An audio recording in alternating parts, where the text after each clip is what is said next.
I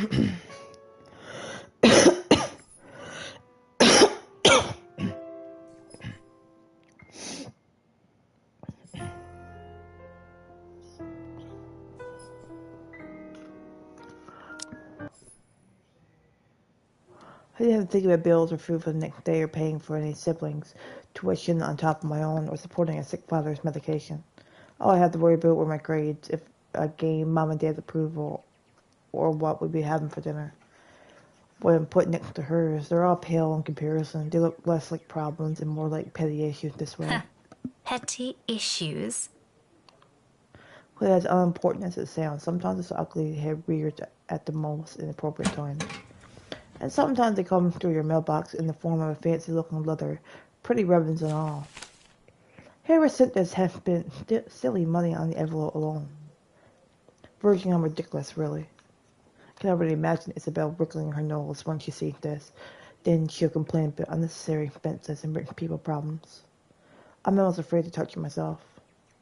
As if simply brushing a hand against its crisp surface will be enough to put a crease on it, and it'll be a terrible slate to the center. But as extravagant as I find this, it isn't really the first time I received one. Most of the time, it's not even for me, so who am I to complain? Either way, no look of surprise crossed my face once I flipped the envelope open, over to see my parents' name written in a neat Nothing new, then? Their years in the academy naturally brought with it various connections. Was that crazy train? People from other fields, art, science, business, politics, you name it. This one, though, gives off a much personal vibe. Letters like this usually come from old students, people who've grown fond of my parents, and they, in turn, treat like children of their own. I've only met a few of them. Most have moved on to become successful in their chosen careers, and little letters like this are their way of expressing gratitude. It's one thing Mom and Pa are proud of, rightfully so, and I'm happy for them. But there are times I wish they'll remember they have a daughter here, the real one. Not that it's of any importance now. It's not like they didn't raise me well and provide for me. They did. I wouldn't be where I am if it weren't for their hard work. Another day in paradise. What's up with you? Not much, just chilling, dreaming. Seeing shit different day, you know. You know how it goes. And like a doubtful child, I do everything I can to give back. Even as a small thing is letting them know they got another meal waiting for them.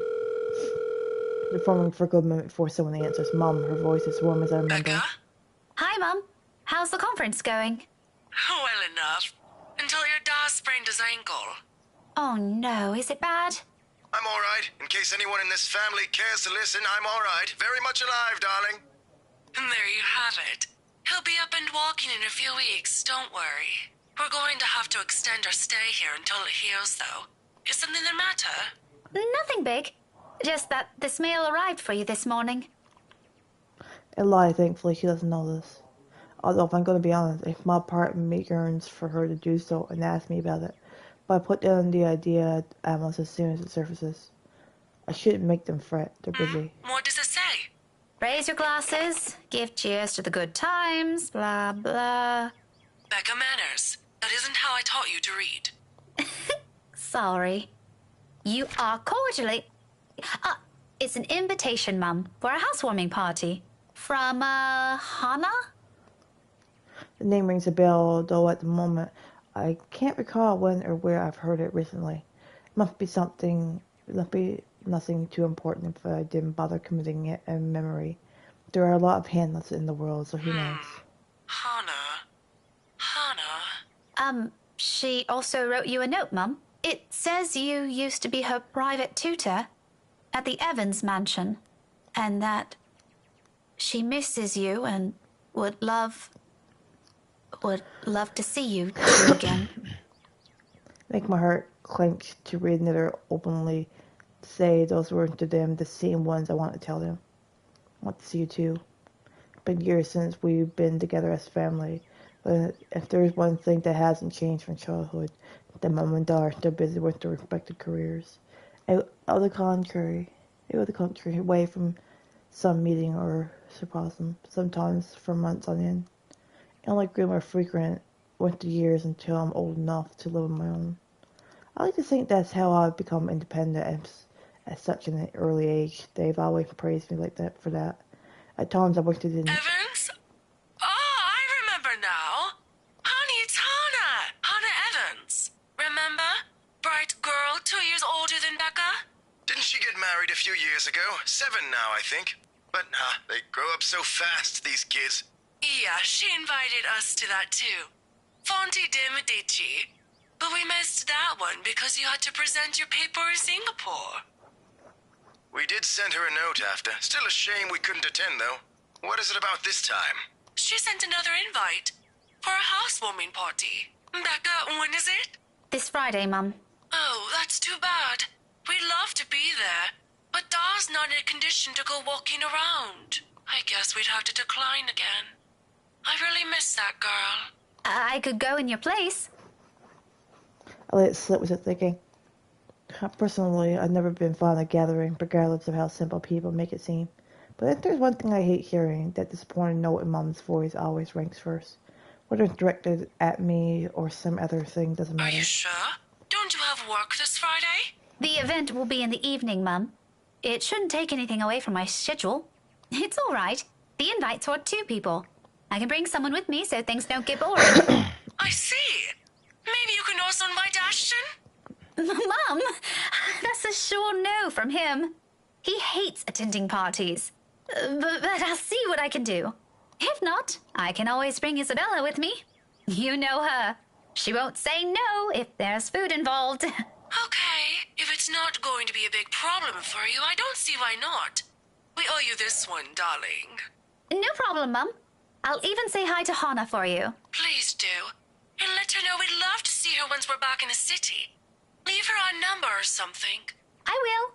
But you know, the 2 of you would have become really good friends. Don't you remember? You met with her once. If my memory serves me right, you were 12 then?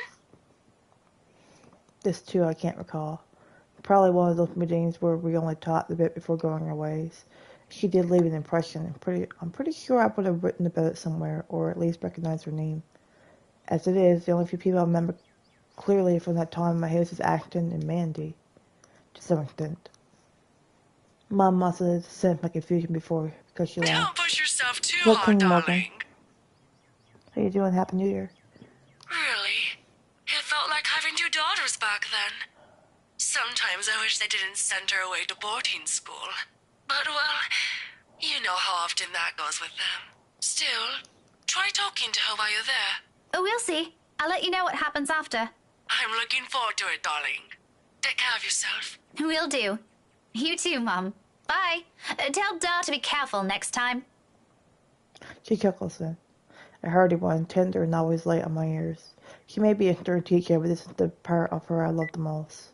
The sound of it still echoes even as our call comes to an abrupt, and bringing with it a memory from so many years ago, when life and responsibilities that accompany adulthood are things far from our minds.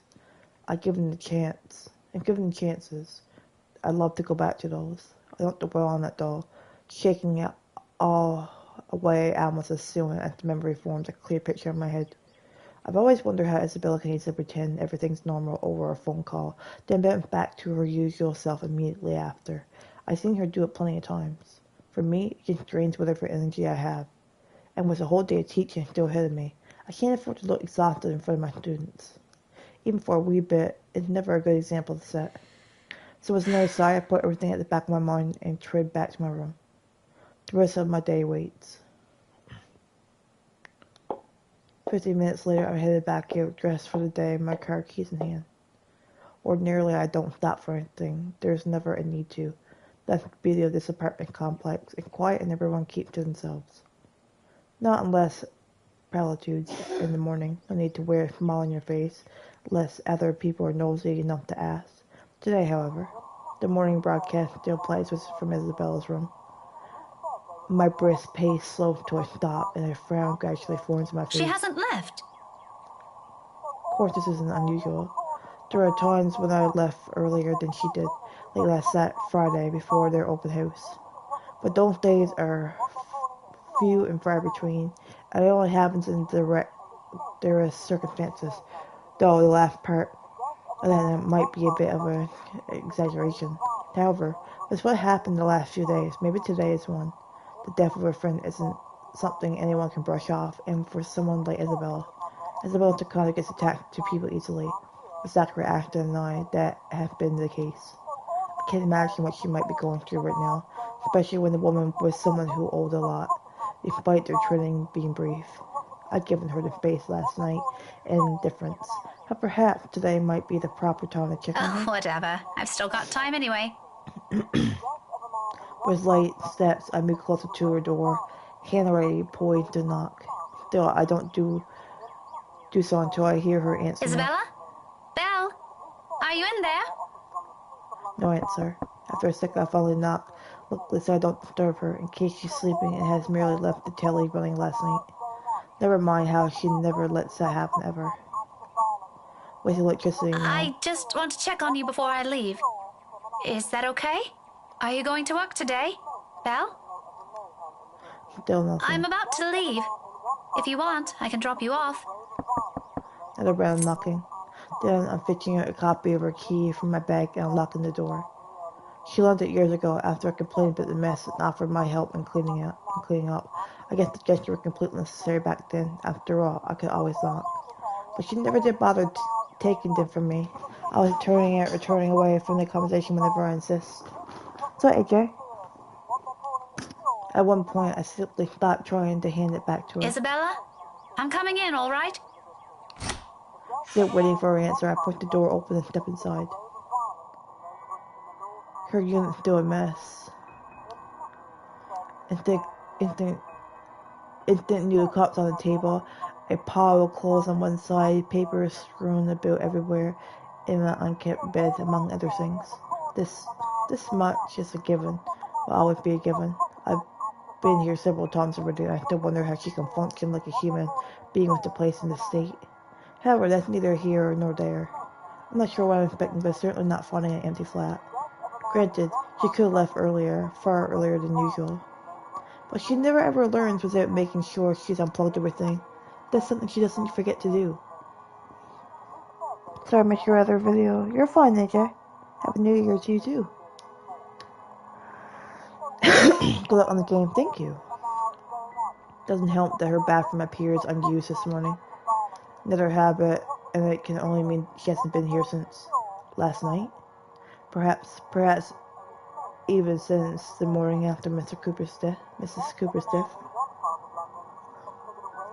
Either idea doesn't sit well with me with what the news we've been hearing The lately. authorities are still trying to find the cause of death for all the victims. Early investigation revealed most of them were employed under Briar Realty Corporation at the time of death. Meanwhile, BRC has refused to comment on this. Gathering my wits, I immediately placed a call to her mobile. It rings for a good minute. The sound a comfort in itself, but when another minute rolls by without her answering. Wow, I'm not a woman prone to panicking. Some bouts of temper, maybe, but never a panic, despite how I may sound when speaking. What's up, Dark Fox? When it's ultimately going straight to her voicemail, I sigh. It's the only thing I let out. The pause doesn't last long, though. And the next minute, my fingers are already moving across the screen in search of the two people who might be able to help.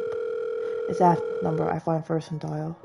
Call it a habit, but even Isabella thinks he's dependable when the situation calls for it, despite how much they give each other grief. That already says a lot about him. There's Zachary, but around this hour he's probably still sleeping. If he has freelance work, it's very likely he's just gotten himself in bed. He's the last person I want to bother, if anything. The wait doesn't take long. Soon a click Nash's voice echoing through the receiver, Ralph is still heavy with sleep. He never did grow fond of mornings. Christ, what time is it? What's up? Not you, apparently. Good one. Did you call us early just to make that joke? I'm going back to sleep. No, Ash, hold on. This is important. Becca, stakeout last night. Make this quick. I've still got a few hours before the chief bothers me. Sorry, I'll let you go back to sleep after. It's just that... Wait, you were on a stakeout last night? Did I say that? Shit. Forgot I said that. Forgot I said anything. Forgot we had this conversation. So, you have no idea? About what? About what? I also have no idea why we're talking so early in the morning, so there's that. No, will you stop sleep talking or whatever for a second? Belle didn't come home last night. She's gone. Who? Isabella! Given the answer, a brief pause comes after, followed by something blunt and heavy hitting a her surface and a string of rather colorful curses from him. The moment might have been one of the many things I've kept to myself and remember fondly in the next few days, if things aren't the way they are. When he picks up again, there's no trace of sleep left in his voice. Say that again, from the top. Isabella's gone, Ash. She didn't come home last night. Her flat's empty. She left her telly running. You know she doesn't do that at... Okay, Becca, stop. Calm down first. You're starting to panic. I'm not! You are. Breathe. One person's not going to simply disappear like that. This is Isabella we're talking about. You go home feeling it, my tires are there. Nice. Did you try calling her? What did you think is the first thing I did? She's not picking up. It went to her voicemail. How about Zach? Did you check with him? Not yet. I didn't want to bother him. You know he has trouble sleeping and all that. All right, I'll go ask Zach. I'll call you back. No, wait! He ended the call before I can utter a single word of protest. But for the first time since entering this room, tension has gone from my shoulders and my breathing has eased. The bed creaks as they sink down on it with a sigh. The telly still blares the same uninteresting news. Sorry, and I'm surrounded by color. What's up, Bradley? Drop a like, thank you. All the same, it feels strangely calm to be here without worry nagging at me. I'll have to apologize to Zachary later for sending Ashton his way and disorderly. But for now, relying on the latter for this isn't the wrong choice. It never will be. There's something I won't ever doubt in him, much like his promises. And true to his words, he calls back only a few minutes after the last one. She's with Zach. Oh, I'm so glad to hear that. She could have at least sent a message last night. What are you, her mother? That's one thing to hear that from Isabella, but from I Ashton. don't want to hear anything like that from you. I'm serious. You've got to stop treating her like she's one of your students, Becca. You don't have to keep tabs on her every time. Last I checked, she's only 3 years younger than the two of us. That's almost a decade gap from those kids you're teaching, you know. Says the person who keeps calling her Scaredy Cat. That's not related at all. Anyway, I'll go check how she's doing. Don't stress yourself out. You go ahead to work. Wait, you? Don't you have a precinct to be at? Whatever happened to not treating her like one of my students? Because if anyone's going to ask me, I think you're doing the same thing. Zach said it's an emergency. Something happened last night. Emergency? He didn't put in those exact same words, but it sounded like it. Ash, what really happened? Is Isabella fine? She's alright. She's safe. Zach let her stay the night after she... Look, okay. Z-Man wasn't clear about it, but let me handle this. I'll check on her. I'll bring her home. Sounds like a lie if I ever heard one. The sort when he omits things so people won't fret. And I'm not sure whether I should be happy, care that much to do that. There shouldn't be a need for this between us, is there? We grew up together, didn't we? He knows I'm capable of at least hearing the truth without it gnawing at me for the rest of the day. He knows me better than that. I know him better than that. Frankly, there's plenty of other things to say about this. But despite and after all the trouble he went through, with how things are moving at the moment, only one thought occurs to me. Okay, Dirt, Happy New Year. Happy New Year, Bradley.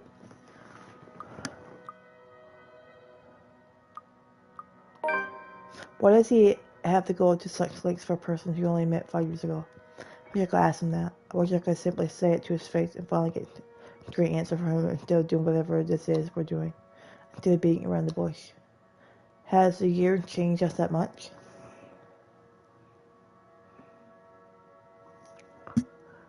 Has adulthood changed us this You've much? done enough, Ash. Let me take it from here. I didn't quiet for a little while, but I could almost see the frown in him. hear the gear turning his Don't you head. have a class to teach today? Tuesdays are your busiest this school year, aren't they? Yeah, but someone has to check on her. And I don't want to impose on you any further. I've already disturbed your sleep. You're not imposing. Besides, I'm doing you a favor. I know you, Becca. You hate being late or missing a day of work for a very small thing. You have an awesome one too. Leave this to me. You said you're waiting for a call from the chief. I'm dropping by the precinct anyway. There's some trouble I have to fix with those guys. It won't be completely out of the way. Ashton, Show off at last for words in the end. From the start, it's a losing battle. We may have been together for a long time, knowing each other far better than other people, but doesn't mean we often see things eye to eye. Time and again, it's a matter of agreeing to disagree. This is off how the status quo is kept. Whenever it comes to this, I can only accept that regardless. Okay, whatever you want to do. I'll let you know what happened afterwards, I promise. I'll call you later. You have a good day. Bye. I admit the way he puts it isn't comforting enough. You can't be blunt like that. So many unknown variables, so many words left unsaid. But you simply let them out all in the open, because like this, I'm more inclined to think there's an exaggeration on the other's part. If it's from Zachary or Ashton, I don't know. In the end, all I can do is wait, go about my day and hope for the best. Before leaving, I spare Isabella's room one last glance, stirringly quiet now without her in it. I'll get answers from her later. From now, the concerns are best left here. The rest of the day slips away in a blur. Despite my best efforts in keeping this morning's events from surfacing in my mind, it sticks. In a way, everything today simply feels like a reminder. Every conversation, regardless of how casual, every topic, no matter how mundane it seems. I blame the news entirely for this. Recent happenings brought back a few interesting stories to everyone's attention, mostly superstitious talk of death. And when locals talk about death here, anyone can sure as hell count on someone bringing up that mansion Isabella sold not a few weeks ago. Even my own students won't stop yapping about it. I think it's even worse than when it was put back up in the market. Now there are more stories. If this is the world reminding me of what matters, it's simply because the atmosphere around this time of the year calls for it. I'd rather take the latter. At least then I can be sure people will forget about it in favor of another set of holidays after. Nevertheless, and this may be a painful thing to admit, but listening to them is a pleasant distraction while waiting for Ashton's call. Oh, we didn't forget the good old days about to end. No, that's got nothing with what I heard. You always hear stuff. I'm not sure if half of them even No, know. really. Rowan knows about it. He used to be in the same class with them. I can hear you from back here, you know. Whatever, Rowan. Anyway, the story goes like this. There were 3 of them. They entered the mansion on a dare, and they were all never seen again. No one knows what happened to them. Up to this day. Scary shit, man. Cock and bull story. Calling it now. No, you don't get it. Why don't you ask Miss Gales then? Better yet, why don't you go inside the place? I'm betting my allowance you can't do it. Your thought immediately halts when I look up, often suddenly pretending to be engrossed in their current activity. Still, a word to put a stopper to this nonsense is needed. Creativity and imagination fostered by those stories is one thing, but reckless ideas should be corrected before anything potentially tragic Back comes to your from it. worksheets, everyone. And I don't want to hear any talk of dares or going inside that mansion. It's private property now. You'd all better stay away from it before... At the noise, the whole lot of them go silent. You can almost hear a pin drop. The look on their faces would have made it for a funny picture, but that's irrelevant at the moment. If that is a student loitering around, someone's going to be in trouble. I'll be back. If you're done, you can leave your worksheets on my desk. Keep the noise to a minimum while I'm gone, okay? You can sense their eyes on me as I walk out the door. I knew the kind of anticipation. A bit unnerving, but it's far more agreeable than the feeling of being watched I've been enduring these past few days. Class is still in session for most of the rooms. In a few hours, once the final bell rings, however, the place will once again be filled with busy chatter and footfalls, an everyday cycle in itself. But for the moment, I let the silence guide me. My ears focus on whatever sounds there will be, searching for that distant clanging in metal. A good minute passes, and for the portion of it, only my steps echo through the halls. And another. I'm about to turn around when the sound of a halt my footsteps. It's a little muffled and infrequent, but grows louder after each interval. With the hallway devoted to people, if I don't put a stop to it soon, it'll start to disturb the other classes still going on. Looking for it doesn't take long. All I do is follow the racket, and shortly I'm standing in front of a non-encrypted row of unoccupied lockers. And from inside one of them, sitting in the middle, comes the noise, ignoring the instructive nail down facing it. Like someone pounding on the metal door from the inside, hoping to get out. Leaning forward, I try to take a glimpse through the horizontal slats of whatever causing it. But in this light, only darkness greets me and another round clanging. Louder than previous one. More desperate. I've heard stories before from other schools, from a few colleagues who had to deal with it once or twice. Although personally, I've never encountered one myself, and I can only think the heavens are having it. But If this is another kid, some other student stuffed in a locker. with a huff, I straighten out and steady it briefly with a frown. With a delight, I reach for its handle, and at once it stops, immediately replaced by the muffled sound of a mobile phone ringing. I get the door a few raps before taking my attention away. A second, another. When nothing or no one responds, I finally avert my eyes and I pull up my mobile. Afton's voice greets me from the other end of the line, oddly cheerful in light of this morning's matters. Or maybe because I'm just expecting some grave or serious news from him. Until I get Hey, Becca. this. Well, you sound happy. I do? My voice still sounds the same to me. There are only two things I know of that could be the reason for that tone. Sweets or he's gotten a good lead in this in any case. I'm going to assume the former, since lately that case is all that's running inside his head. If there's ever a third one, I never hear of it yet. I can only be one or two. Ignore that. How's Isabella? Drove her home a few minutes ago. I think she's sleeping now. Sorry this took a while. Z-Man gave us the puppy eyes after we tried to leave. Had some food prepared for us, apparently. We didn't have the heart to say no. That's all right. Is she okay now? I'm not really sure. She didn't say anything to Zach, but she mentioned a plan to take a few days off from work. It was a passing comment before I left her, so I didn't get to ask. Must be because of Rose's death. Could be. It doesn't seem like it from Zach's story, though. He said she was shaking when she got there. Shaking? The word triggers a memory. From 3 days ago on the way home from her little treat after she sold the mansion. I didn't think much of it at the time, but I won't lie, it scared me. The terrified look on her face, how she sounded when she suddenly screamed. Becca? Still there? Yeah, I just remembered something. Sorry, don't mind me. Look, if you can talk to her, get the story out of her. That would be great. She wouldn't talk to Zach or me even when I tried. Maybe she'll speak up if it's you. I'll give it a go, but I can't promise anything, okay? You know how stubborn she can get. But thanks for letting me know about this. No problem. If anything comes up, just drop me a line, okay?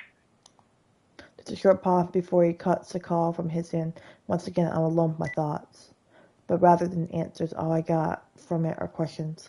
More of them, one to top the other, as if the world isn't planning to give me a break anytime soon. That's a problem I'll tackle later. Right now, I got students who need to be taught fullies of eavesdropping. If the slightly open door and their mother laughing from the sides an All indication. right, enough eavesdropping. All of you, back to your seats.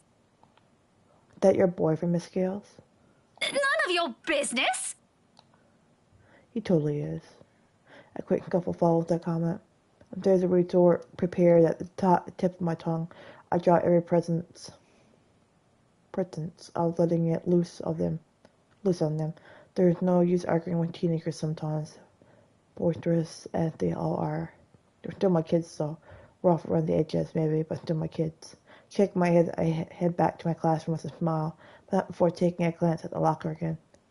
It hasn't made a sound since. Oh, must be the wind. So it's no will, I'll leave it alone. Dude, what the fuck? All in all, the entire school day ends without a hitch. It could have gone better, mind you, with the exams nearing getting you to work before the sun has set. Looks as though it's a far off dream for now. At least until they're over, then we have the holiday to look forward to. There really are times when you simply take what you can get for the time Nothing being. wrong with that. All I'm hoping for is this will continue until the whole day ends.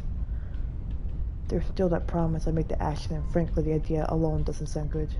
Because Isabel doesn't talk to him, what makes them think he'll talk to me? It's not like there's a hierarchy, is there? Because I can handle Isabel's childish tendency doesn't mean I can do it all the time. Really, those two give me too much credit.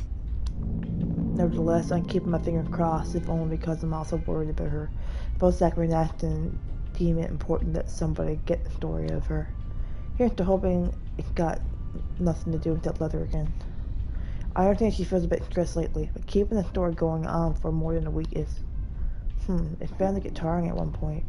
Seriously, I really don't want this to end in their argument. God willing, the cafe special will help smutting things out. If I also want to. After all, it's always been food with her. Or money. Mostly food. At this hour, the cafe is usually filled to the brim with people. That's the reason Isabel and I rarely ever go here during the evenings. It's simply too much of a hassle when we prepare food ourselves in the comfort of our homes. And there really isn't much reason to eat out lately. What with life going on a busy streak. No time for long lines. Better been that doing something productive, yes? Lucky there isn't one tonight. Only a few people are idling around the counter. 4 of them, in fact. A woman in her 60s, and a teenager busy with his phone, both are just waiting to be served her orders. Oh God. The other two, a polished-looking man and a child, who I immediately recognized as Kylie, appear to have not yet picked anything they want. For some reason, my stare lingers at the guy. Though dressed relatively well and looks harmless, I haven't seen him around these parts before. Someone new in the neighborhood, perhaps? Even so, there's something familiar in him. It feels like I've seen him somewhere before. That also begs the question of why Kylie is this one. Of course, the girl easily takes a liking to anyone who buys her sweets, so it's both a bit worrisome and unsurprising. The blonde bloke doesn't look particularly thrilled with the company, though. I tear my eyes away from them soon enough once the guy at the counter appears ready to take my order. That, and I also hate to be accused of ogling. 2, evening special, takeout. He's already punching the order before I can even finish. Saying my order out loud is really more for formality's sake and made it of habit. He has known Isabella and I long enough that if we ever drop by here, he already knows it's always because I'm buying dinner for the two of us. I rarely visit her alone if I can help it, but Isabella can sometimes be a bad influence. He gives me a small smile before leaving to prepare my order while I fish for my wallet with... Look, you little ankle biter. If I buy you the biggest parfait they have, will you please behave? I would just like 10 minutes of peace and quiet. You said you'll get me some bread pudding this time. Yeah, well, darling, they said they ran out of it. Just pick another one so we can be on our way. Their parfait doesn't look as cute as the one my mom bought me. Parfait is just ice cream, sweetheart. It'll melt no matter how dainty it appears. In the end, it'll all look like an ugly puddle. Now come on, just pick one. It could even be the most expensive one on that list. I don't give a shit. I don't care. What I would give for someone to buy you off my hands right now. What? My whole attention instantly snapped back to him and the conversation.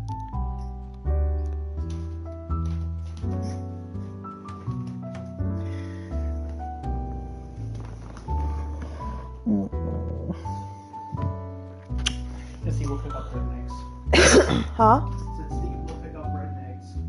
You said he will? If he remembers. Right.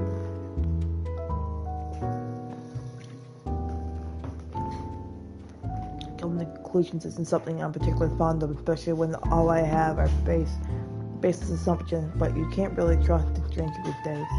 No one around the cafe seems to notice his words either, very suspicious words. Still, I don't move, yet. My hands are already stifling for my wallet to the book I'm carrying.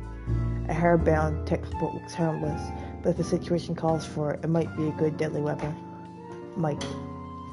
I haven't got the chance to try it anywhere so far. Today could be the But day. you promised. Look, if you don't want a parfait, how about a Bonnefi pie? I'm sure it'll taste just as good as any other bread pudding. I'll even buy you the entire tray. How does that sound? That's not what you said before. Well, sweetheart, adults change their minds sometimes. You said if I come with you, you'll buy me a bread pudding, and I did. And now you won't keep your promise. I want to go home. I miss Mama. No, darling, if I remember correctly, and I have a good memory, honey. What I said was, if you come quietly with me, I might buy you one. The quiet part didn't happen. Though now that I'm sober, I think this is a bad idea. And I should just ship you someplace else for that peace and quiet. Oh, that's it. No hesitation. In a few paces, he was in my reach, and with a warning, I'm slamming that flat area of the book against his skull. Ow! It's a cry of pain, followed by him instantly crouching down, hands nursed a sore spot. I went comically. If this were a different situation and the safety of a St. Grady student isn't at stake, I'd probably feel sorry for him. I mean, has anyone seen how thick this Get book is? behind me, Kylie. Miss Pink! It's amusing how fast our impression changes from the pouty one earlier to something that of utter delight upon seeing one. But there is no time for any pleasantries, not even quick ones, because soon the man straightens and I'm readying my favorite newfound weapon for another hit. Except this time, he's ready, and before I can land another one, his hand shoots out to catch my wrist in a firm hold. I know the look on his face. Bloody hell, woman! What's your problem? To say he's pissed would be a complete understatement. Had I been the weak-willed sort, I'd probably cower under this sharp gaze. But that simply isn't how I roll. If he thinks he can scare me and do as he pleases here, if because I'm a woman or whatever his reasons may be, he's got another thing coming to him. So instead, I return it to him with the same intent, with the same venom. What's my problem? You're the one who has a problem here. Rotten bowbags like you don't deserve the freedom to run this town. What are you doing to this girl? And why is that any of your business, pray tell? Oh, it's my business if I make it to be. Now, release me or I'll call the police. Oh, you think that scares me, Daisy? I have a name, you sleazy douchebag. Oh, I'm sure. He gripped my hands only tightens when I attempt to shake it off. His tone may be dripping with anger and sarcasm, but the gleam in his eyes says it all. He's getting a kick out of this. Rallying people out, getting on their nerves, invading their personal space. He knows exactly what and which button to press. The nerve of the person. The nerve of this arsehole. If he thinks I'm going to give in to his gooding, please, he might as well just kiss his sorry behind. In fact, why not do the most sensible thing right now? Teach him a tough lesson. Mister, you have until the count of 5 to let me go and step out of my personal space. A fair warning. Fairer than any I can offer for people of this kind, and I'm rather being considerate. Hell, this arsehole doesn't even deserve a warning. If he doesn't listen, well, he's as much reason responsible for what will happen next to him as anyone. Or else what? Such vulgar words coming out of that pretty mouth. A gorgeous flower like you shouldn't even be saying. Don't say I didn't warn you, bowbag. Love that intensity, Daisy. FYI, I like feisty in a woman. It gives them this certain charm. Why don't you? 5. Second of silence. Then without any preamble, my leg moves in one fluid motion, delivers a swift, powerful, well-placed kick to his nether regions. Needless to say, the effect is instantaneous. He yelps, abruptly drops his hold on me, and yells over, howling from the pain. I can see tears forming at the corner of his eye, too, though the mere sight of it prompts not an ounce of remorse from me. I would have been gentler if he isn't such a dirty little prick with an ego too big for his head. Too bad. Whether this obligates any chance of him ever procreating remains to be known, but a part of me is already praying he doesn't ever breathe after this. We have no need of time. No need of more of him in this world. You mad woman! I warned you, you ass! Why, this is harassment, I'm telling you! Harassment! Then why don't you tell that to the police once they get here, You despicable! Whatever you're assuming I am, I'll have you know it's all in your head. None of it's true. You best have that pretty brain of yours checked before that gets worse. What is wrong with you? Is this the face of someone who'd do anything suspicious? Oh? You don't think a stranger luring an innocent child with promises of sweets before whisking them away from their parents doesn't warrant any suspicion? You have a very funny definition of suspicious, asshole. Maybe you're the one who should have that head of yours checked. The kid asked me to buy her sweets. You're the one who's suspicious here. I'll have you know, I have a wife. That much at least appears to have a silver truth to it. He makes a show brandishing his left hand to his face with much flourish. Sure enough, a wedding ring is there, though all that earned him is an unpressed glare from me. Immediately, a small part of me starts to feel sorry for whatever poor woman married the sod.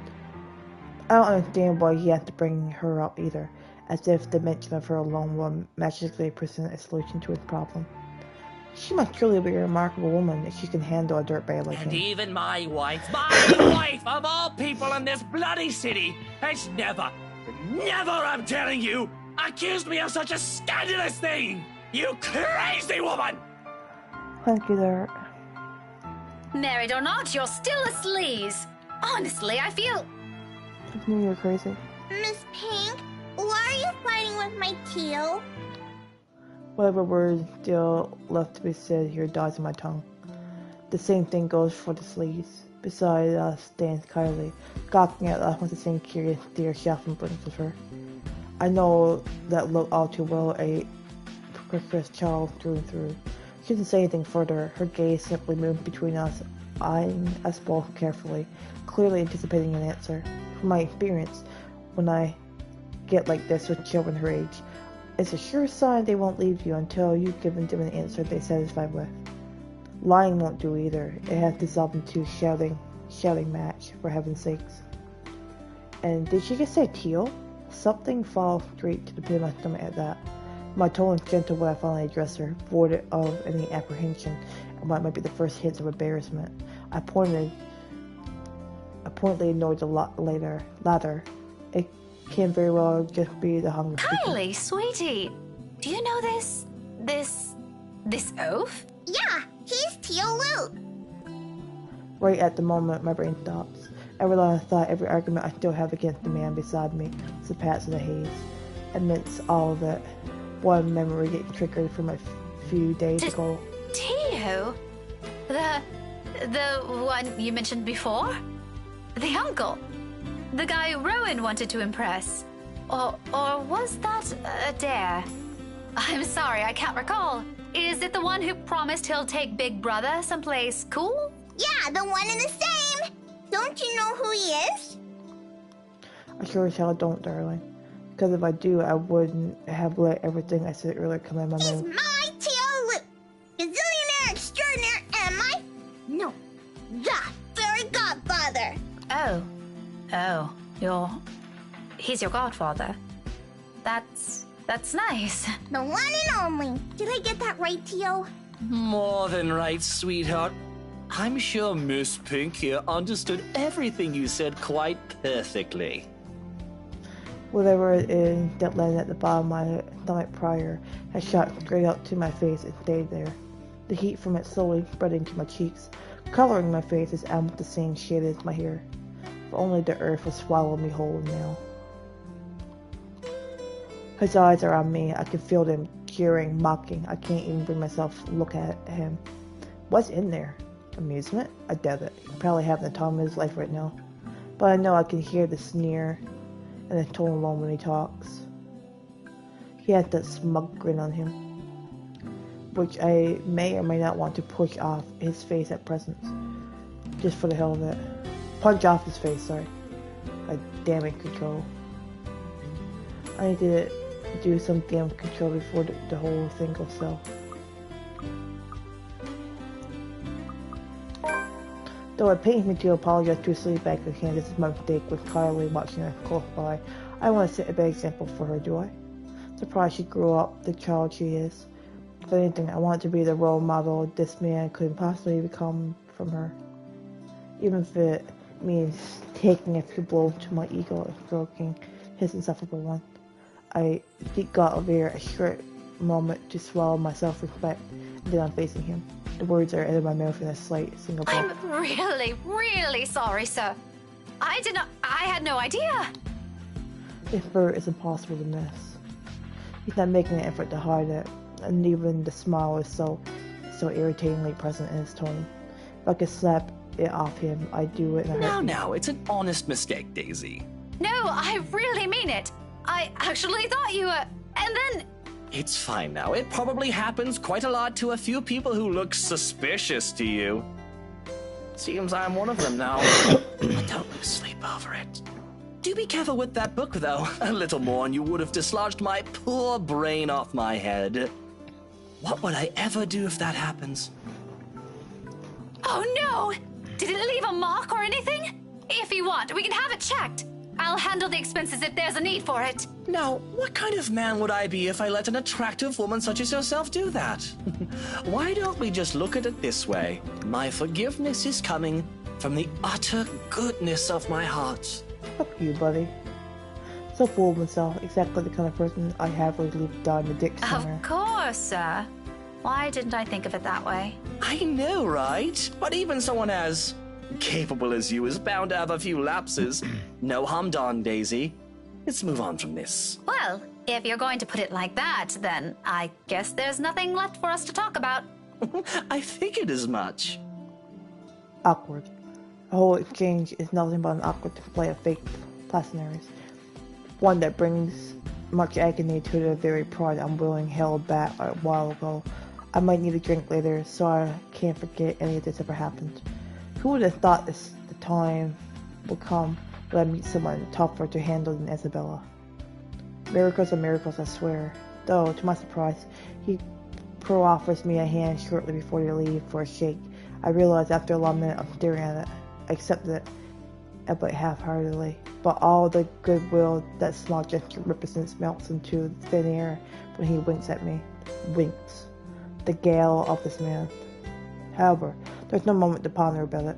Seconds later, the guy at the counter waves me over and hands me a paper bag as soon as I've paid. He offers me another smile before I leave. Normally, I return it simply for the sake of returning it, or I don't at all, with the latter happening more commonly. For the time being, I do so freely. After that encounter, and the scene we caused, seeing a friendly gesture being extended to me, I bite from a person I barely know on a personal level. It feels like a reinsurance, despite bearing no promises of better days. I take the little I can of it with me as I step out into the night. Close night sky greets me when I walk out of the cafe. Beyond the tall buildings, a blanket of stars spreads out before me.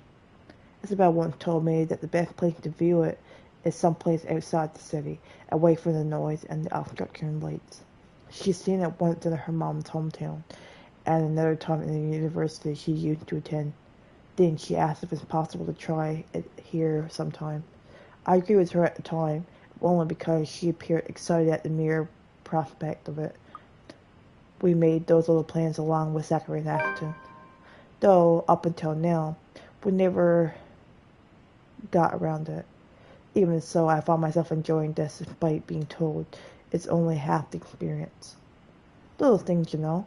Stuff you learn to appreciate when you're alone. Because at certain times you get to meet people who are unfortunately born with the innate talent to ruin the mood in the scene with their mere existence alone.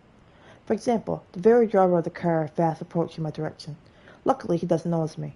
But the fleeting moment we pass each other by gives me a brief glance of the people he's with.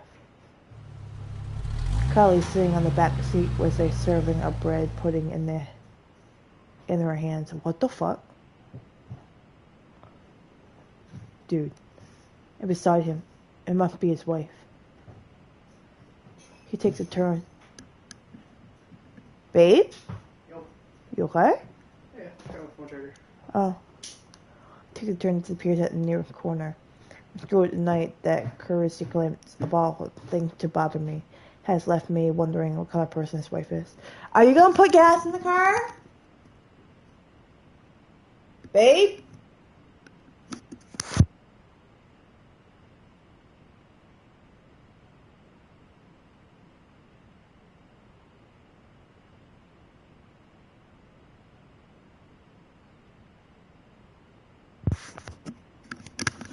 You're good. Here, buddy.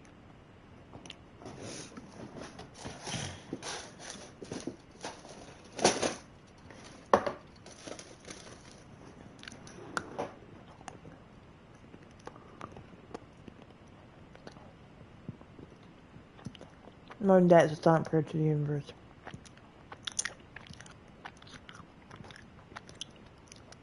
I hope I don't ever cross paths with that douche again. After having such an eventful day, anyone will think nothing will surprise me anymore. But here I am, standing at the top of the stairway, watching an odd scene unfold before me. Police crossed my mind first, followed by confusion. What is she doing there?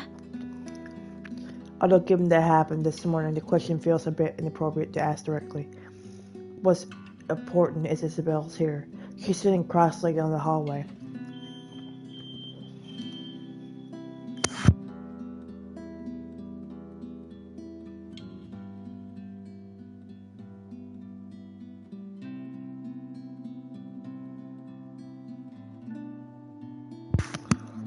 Just in front of her room with several papers and folders gathered about. Each of them seems less important than the next. More than once, upon giving the scene a quick scan, I spot Briar Reality's logo at the topmost area of the pages. Everything considered, it looks like a mess made by a third grader working on crunch time. Flanny would have a few things to say about this when she finds out I have a few things to say about this myself, in fact. But something in the calm, focused manner she holds herself at present keeps me from disturbing her with that reminder. She's going through each paper with this intensity. Her brows are furrowed, lips in a tight line, both hands moving in precise movement as she shifts through each sheet. When she finds something of note, she moves closer, knows Emma touching whatever paper she's holding, and grabs her phone to call someone. Hello. Sorry to call you this late. There's something I just want to confirm, if that's okay. Yeah. Yeah. Oh. Okay. Thanks anyway. Not that one either. The cycle she goes through, call after call, run. Then after the last one in, she shuffles through the pile again and dials another number. Is it work? I've never seen her this engrossed with her own work before. Otherwise, she would have noticed my presence the moment I reached her floor. After the ninth call, she still appears as oblivious to it as when I arrived. When she looked at a loud sigh in time, I immediately take that as an opportunity to interrupt. Isabella, you know the house rules here.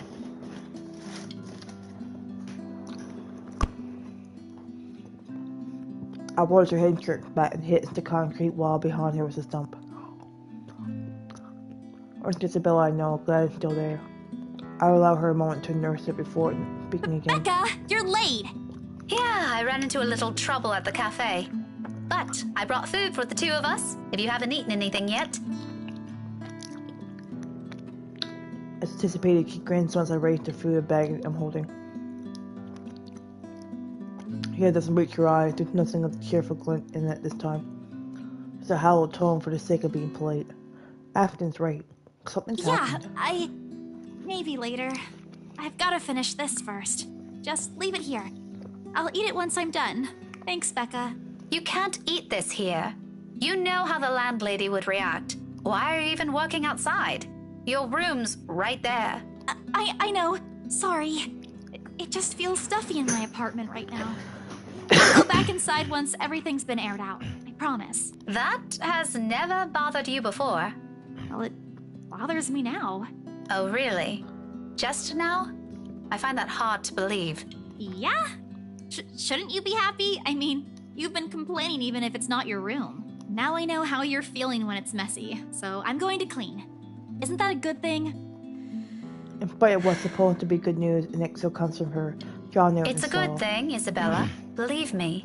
But you're as bad as Zachary at lying. What's really going on? She hastily averts her eyes, a surefire indicator that it's going to be one of those lengthy conversations that can possibly end with the other person angry. Again, it's one thing I like to avoid tonight at all costs. Still, I made a promise to Ashton and Zachary. She didn't talk to them. Who else is she going to talk to?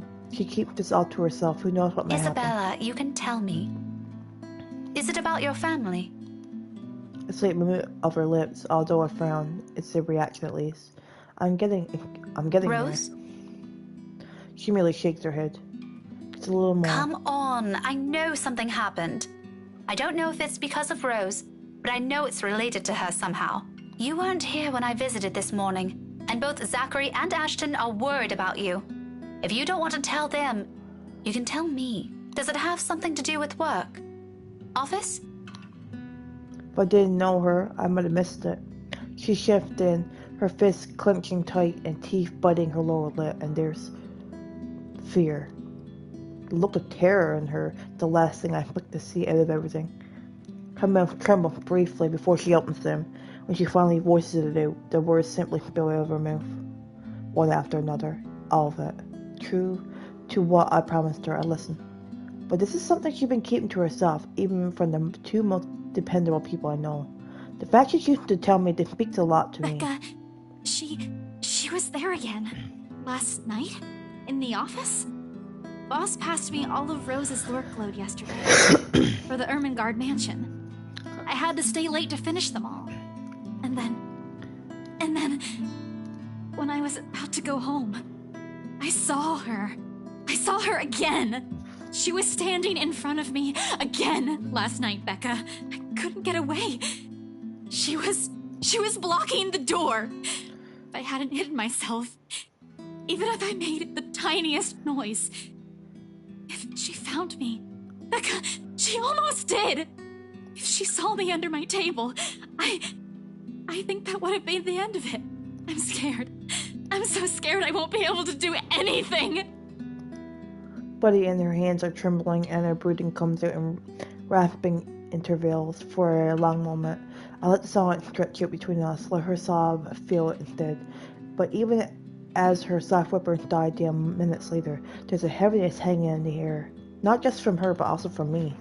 From my exasperation over this whole matter. From my own frustrations over her stupid superstitions. When she could do us a favor and grow a backbone. She may be young, but she's no longer that young. It's about time to put an end to this. She can't keep going on like this. She's still got plenty of years to live out. And what if she goes home? What if we're no longer there to keep her fears in line with what's real? What would she do then? I'm more afraid for her, for what that kind of imagination would do to her, than of what some imaginary monster could. But with the manner she's looking at me right now, there's an exception in it, a hold and a plea sewn together. She wants me to believe her this time, but if it's like that, then what am I supposed to say now?